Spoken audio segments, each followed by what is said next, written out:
Welcome to Drink Beer, Think Beer, the podcast that gets to the bottom of every pint. I'm John Hall, and this week coming to you from Providence, Rhode Island, for a conversation with longtime brewmaster John Mallett, formerly of Bells Brewery, currently happily retired. It's a chat about brewery safety, building recipes, and insight from a career that impacted so many. But first, please go visit allaboutbeer.com. There, you can find original articles, reviews, news, insights, and other podcasts. Listen to shows like Brewer to Brewer and the All About Beer podcast simply by searching All About Beer wherever you listen to shows. You can also follow All About Beer on Instagram, Threads, X, and Facebook at All About Beer. And to keep up with all of the smoked beer news and releases, make sure you check out This Week in Rauch Beer by searching the group on Facebook or follow at TW Rauch Beer on X, Threads, and Instagram.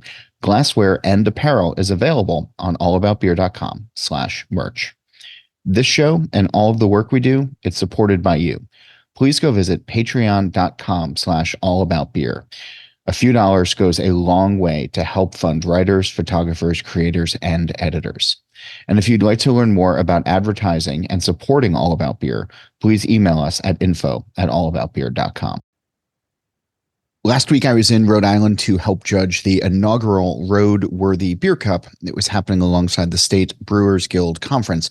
John Mallett, the longtime Bells Brewery brewer, production manager, was giving the keynote. He's an Ocean State native and was kind enough to take some time to cross the road after his talk and sit down with me for a conversation at the newly opened Buttonwoods Brewery location. If you don't know John Mallett, maybe you've been living under a rock. In addition to his work at Bells, which spanned more than 20 years, he helped develop and shepherd many of the brand's beloved beers to market. He's also the author of Malt, a practical guide from field to brewhouse, which was released by the Brewers Association in 2014.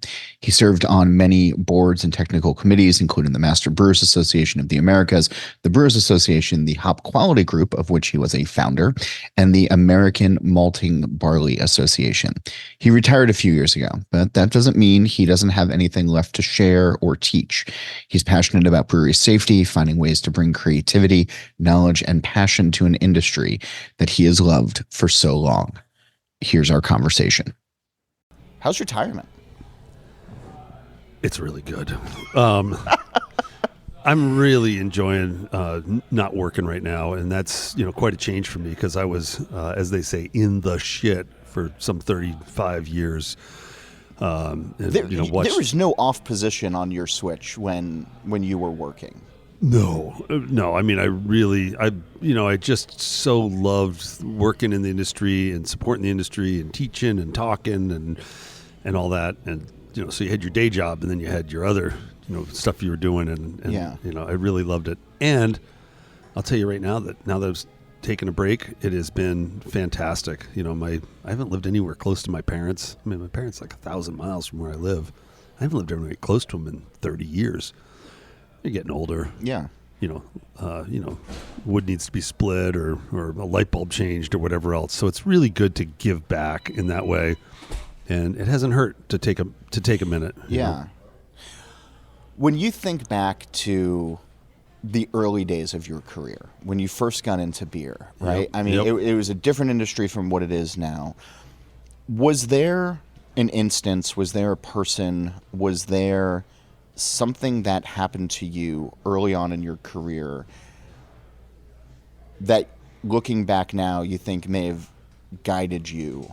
If it was a piece of advice, if it was an experience, if it was a beer, was there something that you experienced early on in your career that almost acted like a guiding light from then until you hung up the boots recently? Yeah, absolutely. There's an incredibly clear line. So, backing up to my first brewing job was at what was the brewery called Commonwealth Brewing Company, which was very located close to the Garden there in Boston, And it was a brewery restaurant. The equipment was for the most part fabricated on site.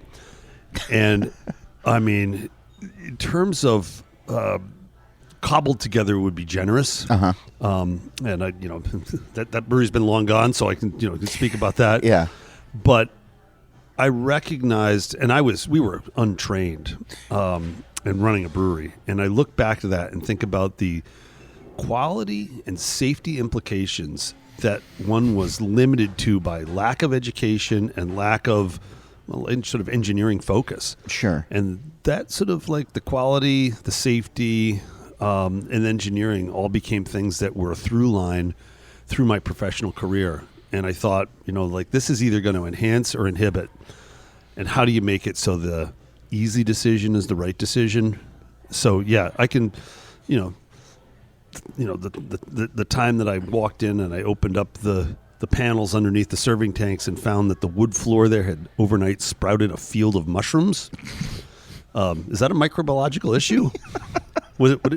Could that help to determine why we had a pellicle on top of the pale ale? Oh God, yeah. So, sort of think like, oh, we could control humidity, or we could make impervious surfaces, here's one, John. Yeah. The very first time I actually brewed a batch of beer, ran it through the Brewhouse. It was a Boston's Best Burton Bitter, 850 pounds of pale malt, 150 pounds of sugar, 55 pounds of crystal. I like 3 pounds of black. This. 3 pounds of black. Yep, East Kent Goldings. Yeah. And I made that beer, and it was in a couple of open square fermenters, kind of Yorkshire squares, stainless steel. And I put those beers to bed, and it was just the greatest feeling in the world. I had made beer. I pitched the yeast, and I went home. I turned off the lights, and I went home. The next morning, I walked in. I opened up the doors, turned on the lights, and found that the drywall ceiling was now in the fermenter. Oh, that was the very first beer that I brewed in a brew house. Kicked the drains open, and that was that. Yeah. And you thought, did this enhance or inhibit my ability to make beer? Yeah. So I've never put a drywall ceiling above an open fermenter since. That's probably a smart thing. I've heard stories from Commonwealth before, and in some of those early days of, what we now refer to as craft or micro or whatever. And there's a lot of it is, scrappy startups, and we're doing it for the passion, and we're, fuck the big guys. And, there's all of this, it felt kind of like wild and unencumbered and... Unencumbered by knowledge. Well, sure. But there's fun in that. And the people who got into the beers that you were making at the time helped spur on other breweries to open up and all of that. But when did, at least, in your mind, like when did maturity start coming into the industry, right? Because it wasn't just like, all right, hey, we're going to just fuck around. And the places I think that just never got that level of maturity are destined for, the annals of history kind of thing, as opposed to, I'm just thinking like the Hop Quality Group and all of these other things that you did over time, implementing brewery safety and all of that. Like, how quickly did the industry mature to really start that real growth? Yeah, I wouldn't say that that journey was homogeneous. I would say that it was also quite iterative. You think like, we're making making 150 barrels of beer a year. We should go buy a GC. That doesn't make sense, right? Yeah. So you need certain scales for certain jumps, and also different breweries are going to approach that differently. I come from my family. I come from a family history of all hard science university professors. Okay. My father, my stepfather, my grandfather, my uncle, all hard science, public university professors. And so my approach was always, to apply knowledge to it. That was the tool that I had. Not everybody did. There were some great breweries out there that, would make beer, and it would, you'd go in. I can remember a brewery that I would go there and drink the beer, and you were like, oh my God, this is like the perfect beer right now. But it was so ephemeral. It was like, nobody gives roses that are like 4 months old, Yeah. So like at that time you're like, I drank a beer. It was a delicious beer, and I'm going to drink this beer and this beer only for tonight, because tomorrow maybe not so great. Yeah. So not a bad, like breweries can be successful in different ways. Where I think I was drawn to me was to make it consistent and to excellent and known. So I've been thinking a lot about this recently, right? Because 10,000 breweries in the country, and I'm not shy to say that there is a lot of middling beer out there right now. There's a lot of breweries that are just kind of phoning it in, or they're doing their best maybe, but their best is probably something that shouldn't be made or shouldn't be out there in the world. It's sort of doing more harm than good. And I've started to see this thread coming together of brewers who have been successful, brewers who have made a name for themselves or a place in the industry, having that science background or having that respect for knowledge. Where I've heard from too many brewers where, of the modern, cut from the modern cloth, where it's like, well, I make hazy IPAs because they're idiot proof, and it's like they're really not. Like, the good ones are really good for a reason, and yours doesn't touch a candle to that for the same reason. And in some cases could be by definition not food safe. Sure. Which I think is the primary. I mean, like, I think about what the customer is doing. So I've often thought about, quality, like what is quality? And you could say it's adherence to a standard or whatever else. And I think ultimately what quality is easier to define the lack of quality than what quality is. So I can define lack of quality very easily. Okay. And that is that when experience does not meet or exceed expectation. So if my expectation, I'll give you an example. So, okay, yeah, Dave Thomas, who founded Wendy's, okay, right, spent time in Kalamazoo, like as a kid. Okay. And I don't know if you've driven past a Wendy's lately, but all of them had that same side for a long time, and that is, quality's our recipe, or yeah, correct. Quality's your recipe, and you're like, what the hell is that? Quality's your recipe. Well, I'll tell you this. You go into a Wendy's, you're not expecting the béarnaise sauce to be served perfectly on top of the, medium rare, like you go in there, you're expecting, well, quite frankly, it might be kind of a flabby patty on a soggy bun. Right. But you know what? I walked in there knowing there was going to be a flabby patty on a soggy bun. Sure. So my experience has met or exceeded my expectation.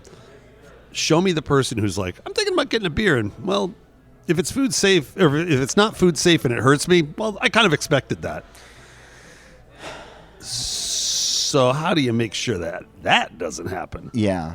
And I say this because there are actually some things that I would be scared of, whether that is exploding packages or there's certain low pH foods are more safe than high pH foods, and what happens when you add a lot of hops to pH goes up. Yeah. So is it possible to cross the line? Yes. Can you manage it? Yes. But do you need to pay attention to it? Yes. What's funny, though, is that those exploding can things, and I had first-hand knowledge of this or experiences with this on both sides, when a lot of those cans, things just weren't ready for distro. They weren't ready. They were never shelf stable to begin with, and I had exploding cans in the apartment, or I'd see them in store shelves where it got above 80 degrees and cans started popping, and the fans or the drinkers were rushing to brewers' defenses, saying, "Well, that's just what craft beer is. That's what it's supposed to be. That's how you know it's real," kind of thing. And the brewers, by and large, who had these exploding cans, were defending it as well. It's like, well, you obviously don't understand the science behind it. I had one brewer once tell me that I don't understand that, the science behind it, and that any beer that goes above 80 degrees in a can is bound to explode. And I was like, that's not... Like, I barely passed high school science, but I can tell you that that's not true. And so I guess thinking of from the food standpoint is not something that I feel is talked about enough. Yeah, and I think about, somebody says, well, we're dealing with that because we say keep it cold. Right. Well, to me, keep it cold, it would be like selling hand grenades without pins. Don't let it go. Be careful. You put it in the trunk of the car, or you put it next to your kid in the back seat. And next thing you know, like the best option there is you've soaked the back seat with an expensive thing you just bought. Yeah. Right. So how do you make sure that that's actually safe? Now, there are some foods, milk, that you're not going to like, well, I left it out for a few days and then, oh my God, I got sick when I drank it. Can you believe it? People don't think about beer that way. And again, if you were to poll your average, J&Q beer drinker, do you expect this thing to explode? Yeah. I'm going to say that it's not a high percentage to say, yeah, that's my expectation. That's why I spent, $18 on the 4-pack. Yeah. But having those experiences early on at Commonwealth that you were talking about, and then having walked through your last brewery with you years ago, and seeing the commitment to quality, seeing the commitment to cleanliness, to and then it going into recipe production and grain sourcing, ingredient sourcing, and all of that as well, was having those early experiences. Like, you can draw the line, right? From direct line. Okay. Yeah. I mean, I think about objectively putting my own life at risk because of lack of knowledge, and that was my choice. But Sure. Now I'm the boss, and I have knowledge that breweries are dangerous places, and to willingly put someone else who doesn't have knowledge, it's an asymmetrical knowledge field. Like, you think, I got a driver's license, I can drive a forklift. Well, surprise, the forklift doesn't have a suspension. Yeah. And it turns the wrong way. And your car doesn't put, heavy weights up high. So it's absolutely incumbent on us to make sure that there's training. And, if it couldn't be clearer, just looking at it, then OSHA certainly can clear that up too. Sure. So how do you make sure that the expectation of your coworkers... Nobody goes into work and thinks, well, today might be the day I lose that hand.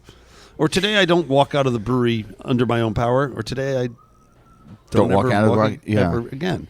Right? So how do you make sure that those things don't happen? And to be fully conscious of that is something. I'll tell you that when the day I stopped my last work, and there was a party, and I had the opportunity to, say thanks to everybody. I've had a fantastic time here. And I said at that point, I've never said this out loud, but now that I'm no longer working for the brewery, the proudest thing that I can say is that no one was ever seriously injured under my watch. And I could never say those words out loud because of superstition. 100%. And it was like, I started sleeping better the next day. Because 24 hours. It really weighed on you that much. Oh, yeah. Yeah, it was always, just because there are things that happen and you're like, didn't expect that. And that's never going to occur again.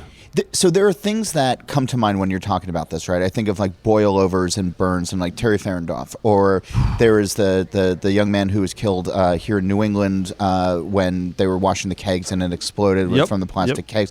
There's high profile things that happen now and again that sort of get into the general consciousness. I was talking to a brewer recently who was hospitalized pretty severely because of grain dust in the brewery. He inhaled too much and it almost killed him. Like, he was in ICU, and it's a terrifying story, and these things bubble up now and again, and you hear about it. What were the things that kept you up, right? I mean, obviously boilovers, or there's the big known, okay, don't do this, or if you're not forklift certified, don't drive the forklift, things like that. What were the small things that scared you that you want younger brewers to be thinking about now?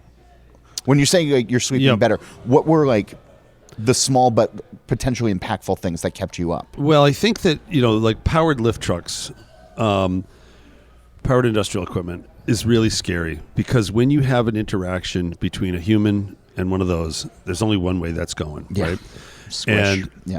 And certainly people have died that way too in breweries. And so if I walk in a brewery, there are rules about that, of like, you're going to put your seatbelt on. And people think, I don't need to put my seatbelt on. So here's a great example. Okay.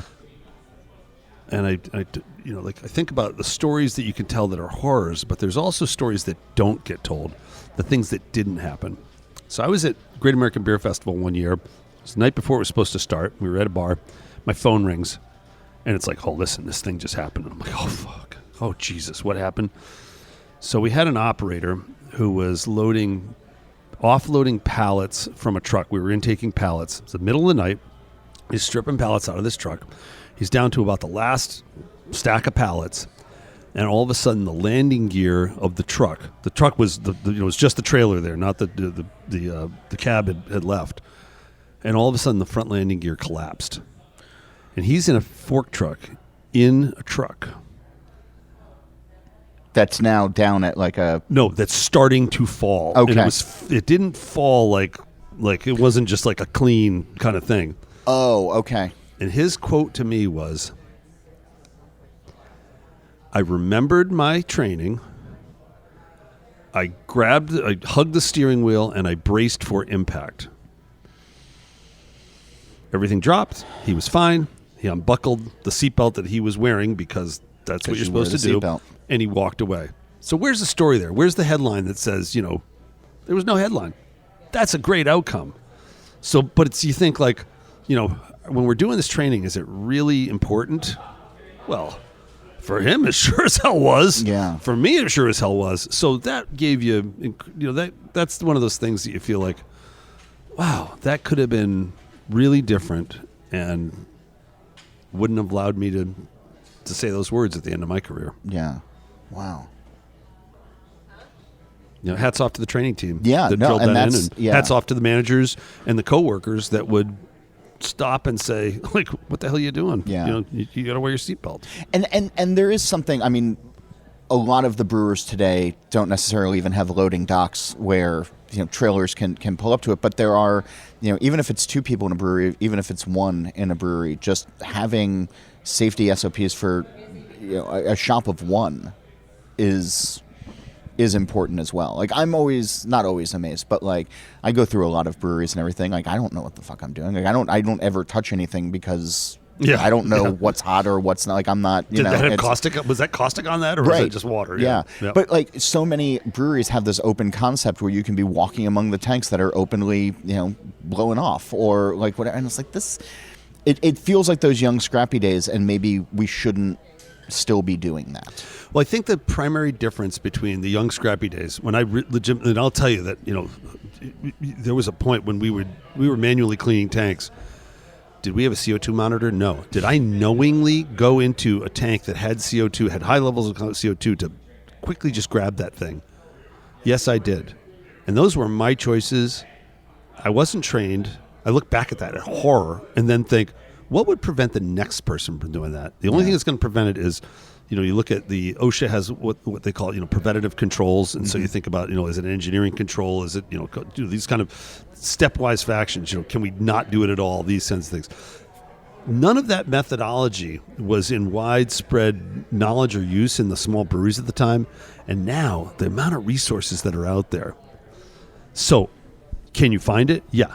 But you got to be curious. And to me, curiosity is the first part of responsibility. And then you got to follow through. You actually have to read it and then retain it and practice it as well. Yep. I mean, and that's the thing. That's the thing. I'll tell you that, somebody earlier today said, like, how do you help drive safety culture in a brewery? And I'll tell you, you think about safety culture. People say, oh, we don't really have a safety culture here. No, you do. It's called unsafe culture. Like, if you're not focused on it, then that's what you're not focused on. It would be like saying, well, we don't really have a culture of defense, right? On our football team. Yeah, you know what that team's called? Losing, right? So, how do you develop that culture of safety? Great story for that. I remember I was once with, I think I was with maybe Larry Bell, and I were walking through with a fairly important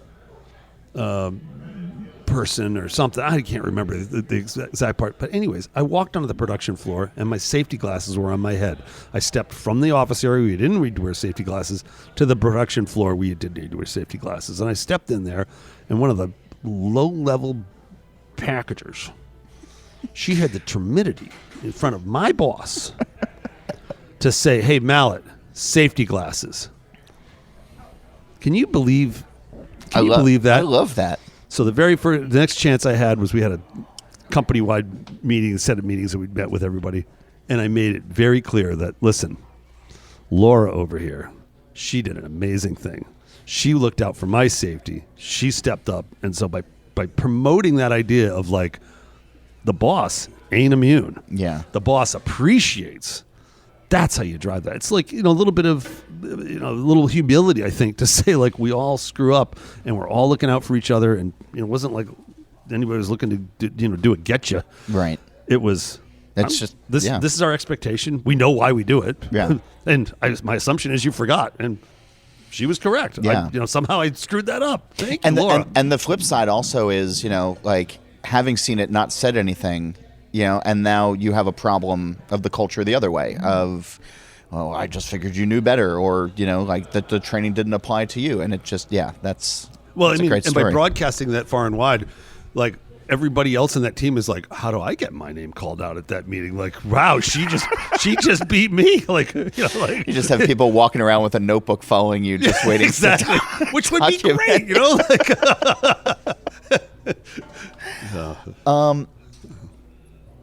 you get around to a lot of breweries these days? A little bit, not too much. Okay. I mean, I've got other stuff that I'm doing. Okay. Supporting aging parents. We're not my aging parents. Although my dad would love to go to a brewery, he's not doing a lot of that these days. So, yeah. What do you look for when you walk into a brewery these days, though? I imagine you're like that discerning customer when you go in. Yeah, so if you're talking about like me going into like order a beer at the tap room or whatever else. So what am I looking for? First thing I'm going to look at is just what's the feeling here? Are people happy and they're smiling? Are people engaged? I want to go up to the beer board, see what they're doing. If it's like eight flavors of IPA and a seltzer, like whatever. I'm going to keep moving on. And then I always want to ask the staff, like, yeah, this is a nice looking board, but what do you really like? And if somebody's like, I don't know, or we sell a lot of this, that's one thing. But if they're coming back with, what do you like to drink? Like what? And so it's clear then that there's knowledge interchange with the servers, that they're engaged, which then speaks volumes about the rest of the organization. Oh yeah. And then, just from a physical standpoint, bathrooms clean, attention to detail, these kinds of things, like that's those. I think those are the things that I'm looking for. Yeah. So you're being dismissive of 8 IPAs and seltzers. Well, 8 IPAs and 1 seltzer. Yes. Somebody like like who are you really singing to at that point? Yeah. What do you make of the current beer landscape? I mean, you were there for the early days where you could make English style ales, and that seemed exciting. And not sell them, and not sell them, right?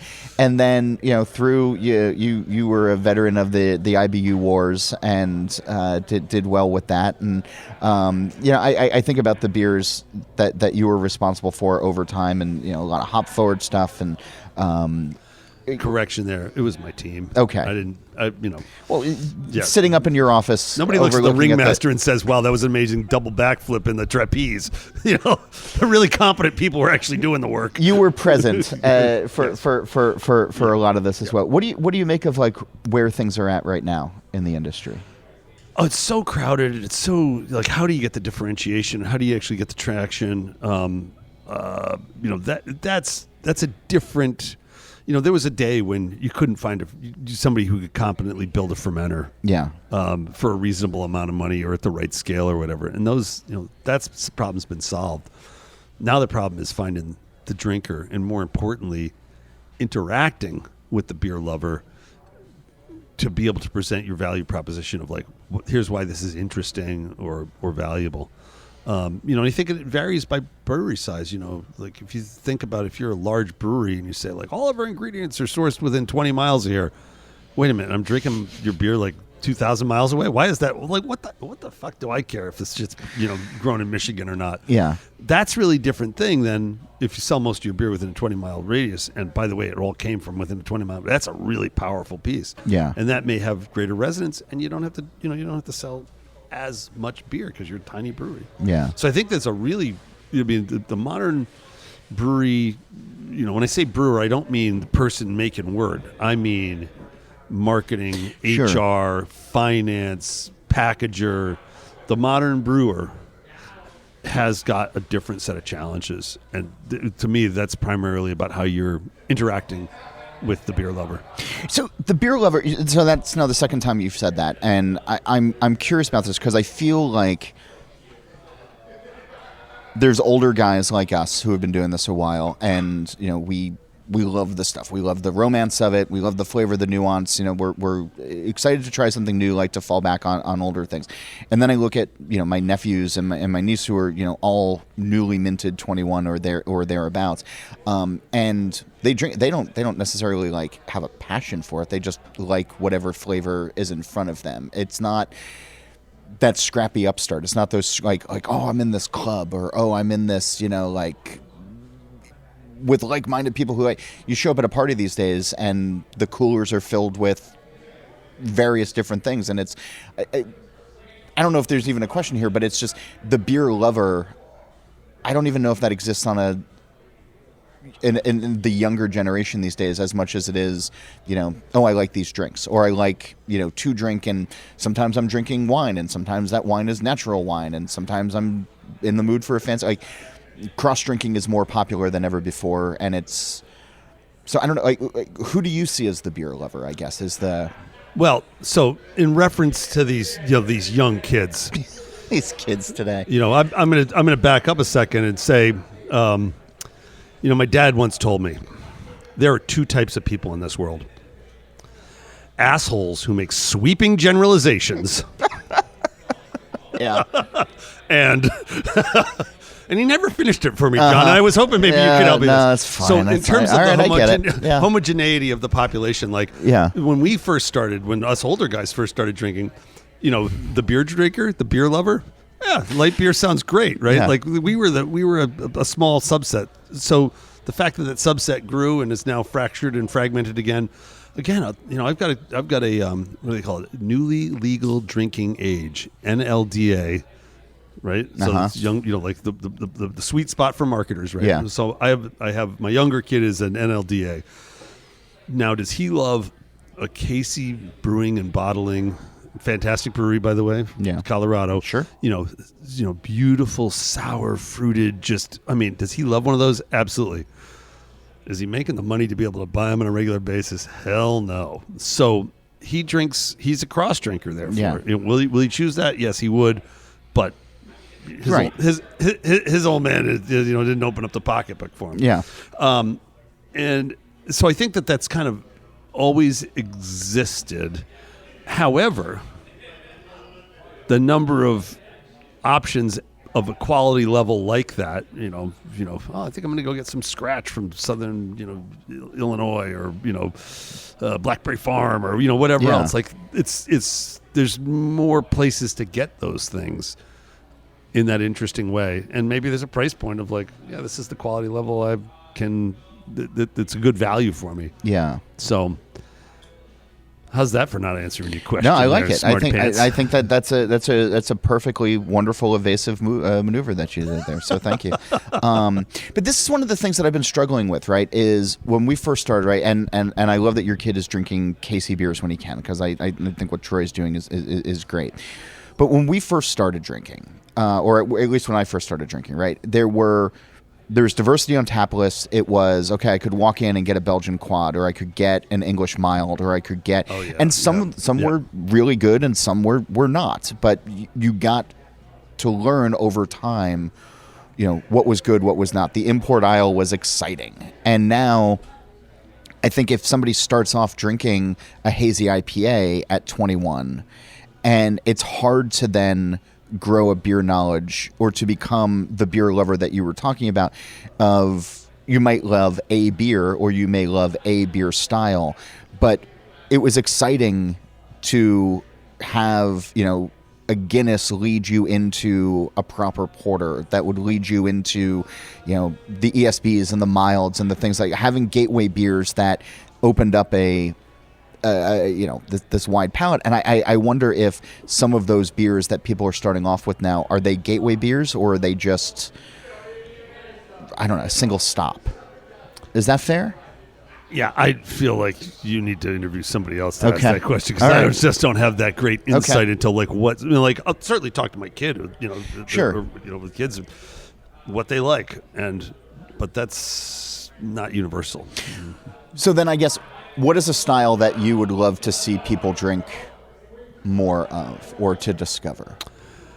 they talk about I love Belgian styles and Weizen beers and the sort of phenol forward beers, and I recognize that some people find phenols to be off-putting. Yeah. I mean, hell, even the way it gets described in a brewery of phenolic off flavor, POF beers, right? Now I call that POF for me is phenolic on flavor. Right. I love that, and I love those beers, and so I would love to see that, but maybe my palate is different than somebody else's. Am I really excited about, drinking just clean lager beer?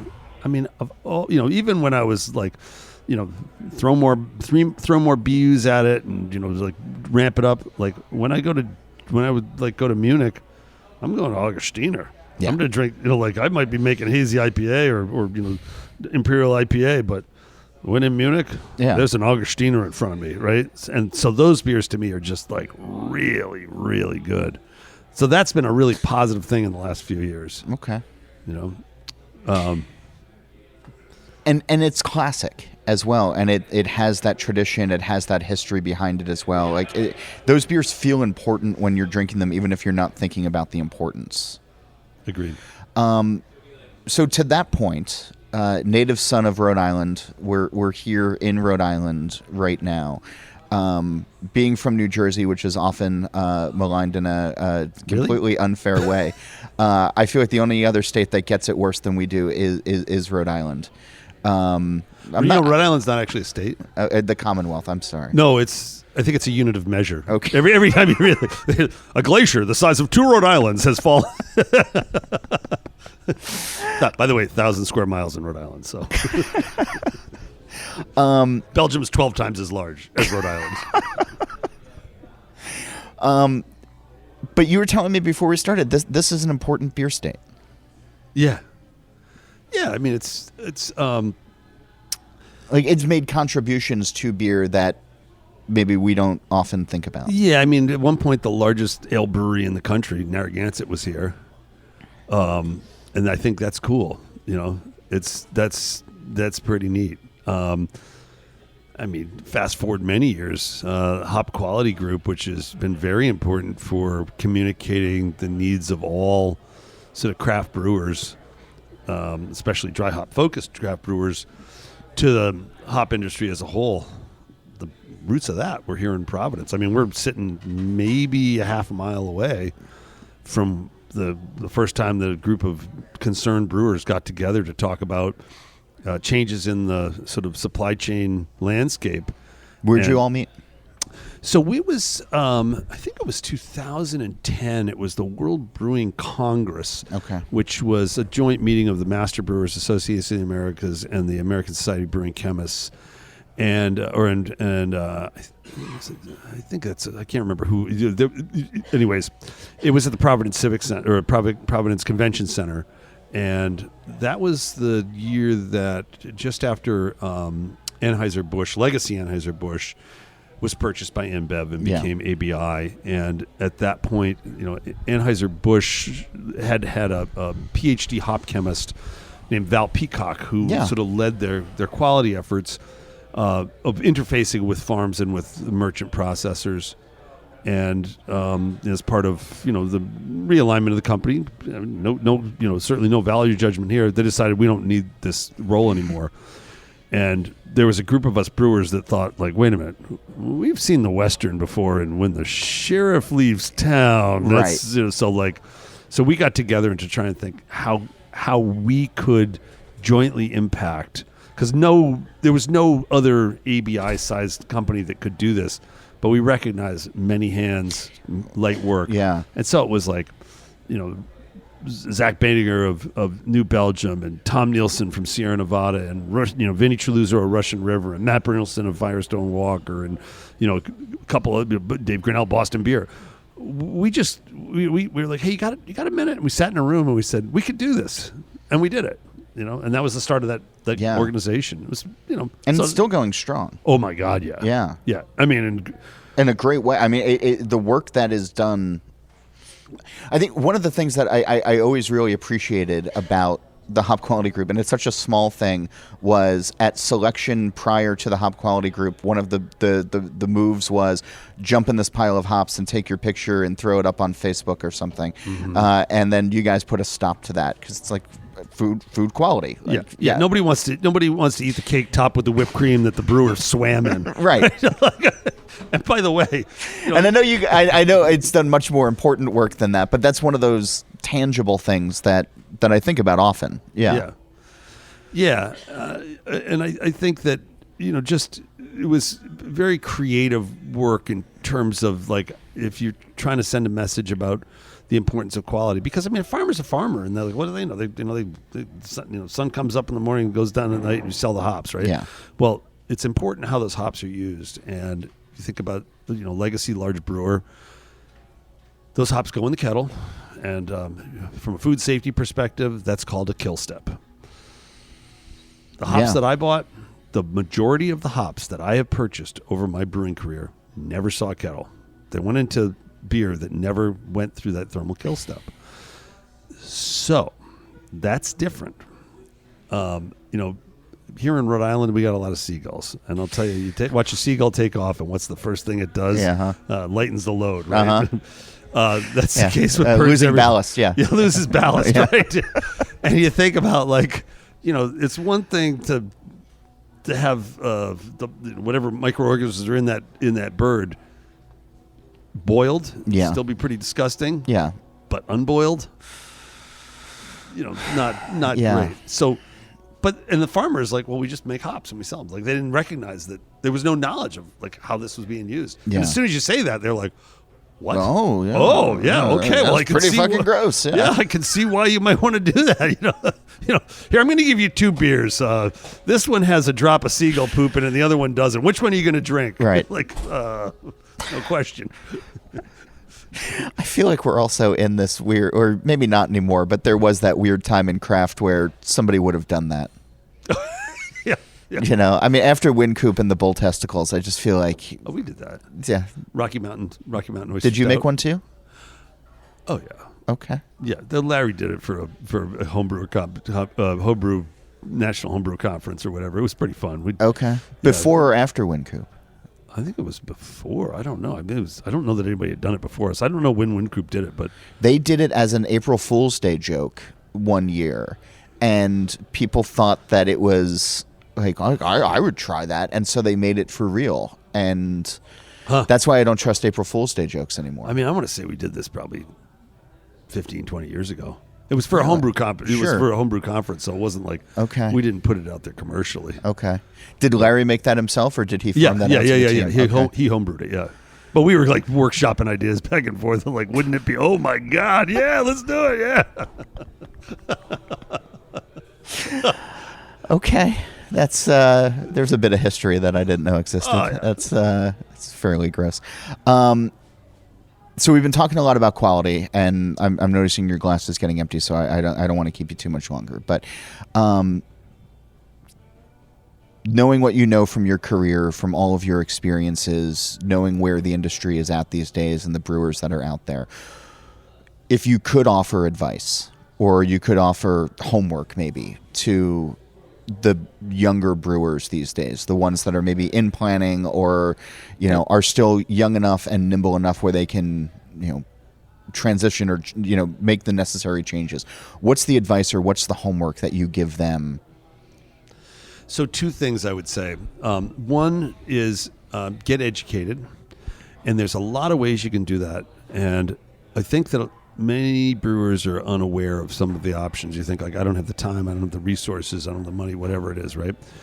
So great resource to take a look at is I'm a huge fan of the work that the Master Brewers Association Americas do. Yeah. And specifically with the course offerings they've got, and they're digestible. It's not like you got to take 6 months off the brewery. They're accessible, and there's a bunch of scholarships that are available out there, and that's a oftentimes underutilized resource. Now in the state of Michigan, our Michigan Brewers Guild, our Michigan Master Brewers chapter, we've offered scholarships there. So it's like somebody in Michigan can get one of these, or they can get it national. There's, a bunch of scholarships there. So I would say that's one thing. Second, like how you get your information, how you grab that, that's one method. However, there are other ways.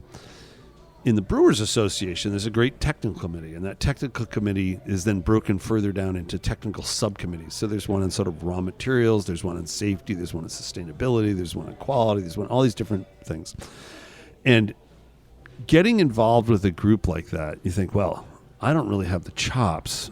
I'm not educated enough. That's the way you get educated enough is you join. And maybe you're a junior, maybe you're a member who doesn't have that much, but there's always work to be done. And once you're in that group, if I wanted to, like if I'm working, arm in arm with, or elbow to elbow with Jason Perkins, and I have a question, well, we see each other every month. Yeah. I could say, hey, Jason, and he would answer that question.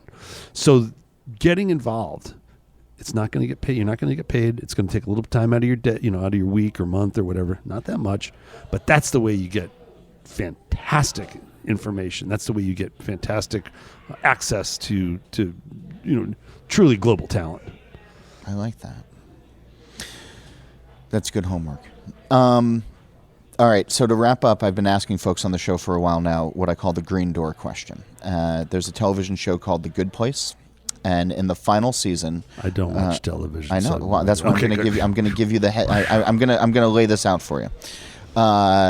In the television show The Good Place, in the final season, they introduce a concept of the green door, and the characters on the show can walk through a green door and be anywhere they want, doing whatever they want. And so, if we had a green door on our plane of existence and this conversation ended and you could walk through it and be at any pub or any brewery anywhere in the world, where would you want to go? Who would you want to be with? And what would you like to be drinking? Oh my God, that is a tough question. So where would I want to go? Probably someplace I haven't been. It would be beautiful. There would be nature nearby. Maybe like Norway, Finland. That could be cool. Japan, maybe. Okay. Yeah, maybe an onsen in Japan, something like that. I've got such great friends in so the both the brewing and allied industry. It'd be like picking a child, right? Like Okay. There's such good people there. To be surrounded by some of these really just inquisitive, fun individuals. Like James Ottolini. I mean, he is what a turn of phrase that guy is, right? Like, that'd be pretty great perspective to have with him. And so we're at a brewery somewhere, maybe in the highlands of Japan. It's snowing out. We just finished up a beautiful meal of soba. Getting ready to go in the hot tub. Maybe a little skiing. I love skiing. Oh, yeah, I know. And then what was the last part? What are we drinking? What would you want to be drinking? I would love to. I think that the creative spirit of adding something local and taking a twist. So maybe it's a Japanese cedar infused rice lager. Ooh. I don't know if such a thing exists. I feel like you're the guy to make it if it doesn't. Yeah, maybe. Where's this door again? Thanks for doing this. I appreciate it. Oh, it's so good to sit down with you, John. It's a pleasure. I've been really enjoying not brewing, but the friendships and the relationships and the great conversations that I've had over the years. That's something that's not leaving. I'm still involved with that. I mean, hell, I was just up in the Mount Washington, home of the worst weather ever recorded in the world, 231 miles an hour. And I was up there hiking with a brewer that I've known for, 20 plus years, 30 years. And it was great. We didn't talk a lot about beer. Good. There's other things out there to talk about in the world. Yeah. Thanks, pal. Great to see you, buddy. Next week, I will visit one of Providence's newer breweries for an insightful conversation about art and low ABV brewing. You won't want to miss it. Questions, comments, guest suggestions, you can do all of that by emailing me. It's John Hall, that's JOHNHOLL at allaboutbeer.com. A reminder, please go visit allaboutbeer.com. There you can check out the podcast page, the merch page, and read great new content, as well as the archives going back to 1979. You can also follow All About Beer on social media at All About Beer. And if you're interested in supporting journalism in the beer space, email us at info@allaboutbeer.com or go to patreon.com/allaboutbeer. Don't forget, All About Beer has a podcast channel. Search and subscribe on your podcast platform of choice. Steal This Beer has new episodes every Monday, and the BYO Nano podcast comes out on the 15th of every month. And don't forget to check out probrewer.com each week for original articles from the All About Beer team. As for this show, Nate Schweber does the music, Jeff Quinn designed our logo, and I'm John Hall. New episodes release every Wednesday, and that's when I'll be back again to drink beer and to think beer.